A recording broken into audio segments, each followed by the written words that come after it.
All right, first post-game video of the year. Michigan defeats Fresno State 30-10 in an ugly win. The score is deceiving. Evan's here. Anyways, the score is deceiving. Michigan did not play well in this game at all.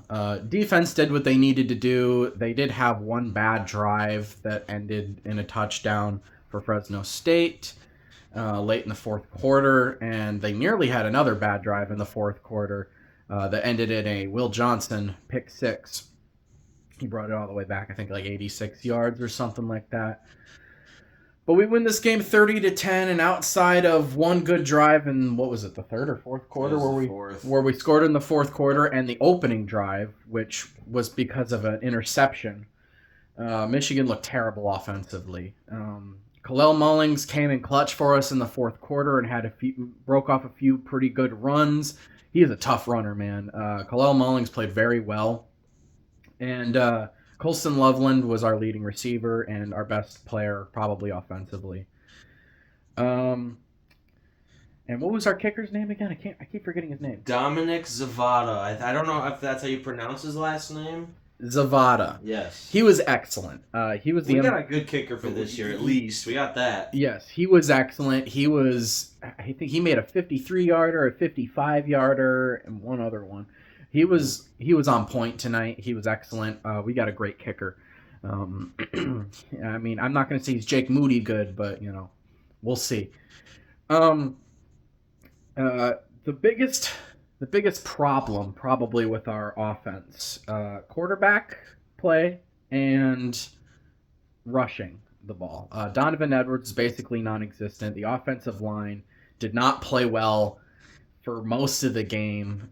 They just weren't. They were making mistakes and just not creating holes for the running backs. And and we were pretty clean when it came to penalties in this game too, up until the fourth quarter where we started making a bunch of stupid mistakes, and then we ended up finishing the game with like 3 or 4 penalties.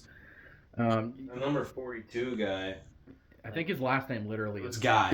Yeah, number 42 guy. He committed like 2 penalties. Yeah, stupid penalties. Actually, 3, because he had 2 face mask and horse collar on the same tackle. Yep. So, and I think then that ended up being their. That was when we took it back. Okay, that was when we took it back. And it didn't matter in the end. We ended up taking it back and scoring because of Will Johnson, which Will Johnson did not play great. He was getting beat a lot in this game, and they were not scared to throw in his direction. But he did redeem himself in the end with that pick six. But with quarterback play, man, we've got to. They got to get something figured out. We thought all this time, all summer long, that Alex Orji was going to be our quarterback, and then last second we find out no, it's going to be Davis Warren. He comes in and he is not impressive. He does not play well. He's not making accurate throws. To be fair, receivers aren't getting open either. Colston Loveland, again, if it weren't for him, I don't know where this pass game would be. We also had no rushing touchdowns in this game, which Evan pointed out to me, and I don't remember the last time we've had a game where we didn't have a rushing touchdown. It's probably been a minute. And Alex Orji would come in incrementally for wildcat plays. He's better than that. He did have one play where he passed, and it was the worst pass I've ever seen.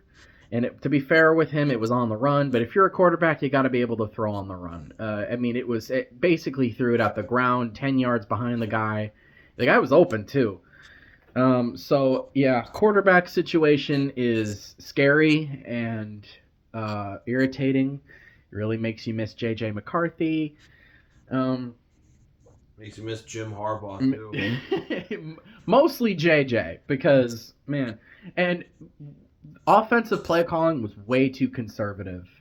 They're afraid to do anything. Yes. It's like we were Florida State. We didn't want Davis Warren to throw the ball more than 5 yards. They threw one deep ball that ended in an interception because it was underthrown by Davis Warren early in the game, and then they basically never took another deep shot the rest of the game. They're like, nope, we're cutting you off. We're not giving you another chance at that. Now, Defense again played well enough. They had some really good plays. They didn't really sack the quarterback a whole lot. They did a couple of times. And Josiah Stewart played excellent tonight. He was on top of things, and Mason Graham as well. He was being double blocked, triple blocked, and he was still getting through. So he was excellent. Josiah Stewart was excellent. Will Johnson redeemed himself. And the defense did their job for the most part. There was some struggle with blocking the pass game, though, defensively. I don't know what was going on. You got to clean that up. But they held Fresno State to 9 rushing yards. So, that's good. Defense has got its pros and cons. I think the pros definitely outweigh the cons. The offense is a struggle, and we got to get something figured out. And we need a consistent quarterback. Yes. We can't be switching these guys in and out constantly. If you want this offense to get consistent and to get settled into their positions, build a rhythm, exactly, then we need to have one quarterback. One. Choose one. I don't care. Davis Warren, Alex Orji, pick one. I don't care. I understand they both have different, pros and cons. They have their strengths and weaknesses. Warren is definitely a better passer, but Orji is definitely a better runner. Their decision-making is probably... both of them are pretty bad, I would say, decision-making wise. Orji's good decision-making on options, though. Yeah, he that is true. Orji had a couple of plays where he could have handed the ball off. He had an option of handing it off or taking it himself, and he basically made the right choice every time. But it's just weird, man. All summer and all throughout the offseason, we were hearing about how this offense loves Orji and they're rallying behind him, and then Davis Warren's the starter. I don't know. We'll have to see what happens next week. We play Texas next week at home. That's probably the only positive thing about next week, is that we got it at home. And it's not a night game. Because apparently we just really struggle at night games at home for some reason. Yeah. I don't know what the deal is. We produced only last year, though. But even in that game, we didn't look fantastic. Yeah. We looked like we kind of coasted through that game. If it's a night game at the big house, I don't think we're going to be playing too hot. No. And I think the Texas game is at noon or something. It's at noon. It's big noon Saturday. So, yeah, we got to clean it up. I want to yell, but, I also don't really feel like it's necessary because we did win by 20. 30-10 was the final. I don't know if I mentioned that. And yeah, a lot of things to clean up. Now, we weren't the worst looking Big Ten team this weekend. Oregon. Yeah. Michigan State. Yeah. Well, Michigan State, you would expect nothing less than terrible, and they were. They were awful. Oregon, I don't know what was going on with them, only beating Idaho by 10. Yikes. I think, honestly, in terms of the Big Ten teams, what team do you think looked the best this week so far? Penn State? Penn State, maybe Ohio State. Yeah, Ohio over 50. Ohio State looked good in the second half. Penn State looked the best consistently because Ohio State didn't play great in the first half.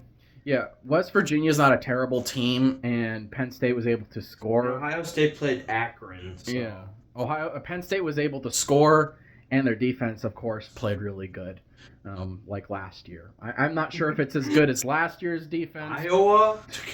Iowa played really good in the second half as well. They were only up 3-0 or whatever it was at halftime. Bro, how did we score less than Iowa? Well, they were playing Illinois State. That's true. We were playing Fresno State, a much better team, and an FBS school. We won a bowl game last year. Yes. And yeah, Michigan State also played bad. Wisconsin didn't play good. Oregon didn't play good. Washington's playing right now. Washington's playing right now. It's it is 0-0. It's almost midnight, and the game just started probably 45 minutes ago. Yeah. But yeah, that's basically all I've got to say about this game. We got to clean it up for Texas. I'm expecting to come on here next week and kind of be sad because I don't think we're going to win this game. But we'll see what happens. Anything else you want to say? I have a question. Where's Donovan Edwards? Yeah, he's non-existent. Where did he go? Bro, it's like, where's Waldo? It's where's Donovan? Yeah. I grabbed a milk carton from the fridge and his face is on it. Like, where is he? Khalil Mullings played good. He did. He was in there. He was playing tough. He reminds me of Karan Higdon, if you guys remember him. He reminds me of Karan Higdon. He's just he's tough to take down. He pushes through, and he gets extra yardage. I like Khalil Mullings. Donovan Edwards, I don't know what's going on with him. I like Donovan Edwards, but it was the same thing last year. Yes. The beginning of the season last year, Except people use, he's in Blake Corum's shadow. Next year, he'll break out. So far, I think Khalil Mullins was our leading rusher. He was. He was our leading rusher on the day. I think he had almost 100 rushing yards. If I'm honest, he had like 15 carries for 95 yards or something like that. It's no Blake Corum numbers, but better than Donovan Edwards. Donovan Edwards was basically non-existent in this game, and I feel like they played Mullings more. Like I think he gave him more snaps. And then whenever Edwards was on the field, we threw the ball. Yeah. It's like we didn't want to give him the ball. I don't know. I'm not. But he did have. Sherrod Moore hasn't sold me yet. But Donovan Edwards did have that touchdown catch at the beginning of the game from Alex. That's true. From Alex Orji. He has scored. he did score it, but it was off of a pass, and it was from Alex Orji as well. And that was the first drive. I think Donovan Edwards had 2 catches for 0 yards and a touchdown. Literally, I think this game, it was like really good in the beginning. We got a pick early on, we scored early, and then we stalled for 2.5 quarters or whatever it was, and couldn't move the ball, couldn't get first downs. Like the second. And Fresno State did a really, really good. I got to give them credit. They did a really, really good job at backing us up. They won the field position battle today. We were backed up multiple times and deep in our own territory, and we would punt it away, and they would get it at like the 50 or like at their own 40. There was a couple of drives I started in Michigan territory. They did a very good job in the field position battle, and that definitely hurt us. But we got to clean it up, man, offensively. Defensively, I'm not worried. I think defensively they can keep us in most of the games that we play. We'll have to see how they do against Texas. Texas has a much better offense than Fresno State.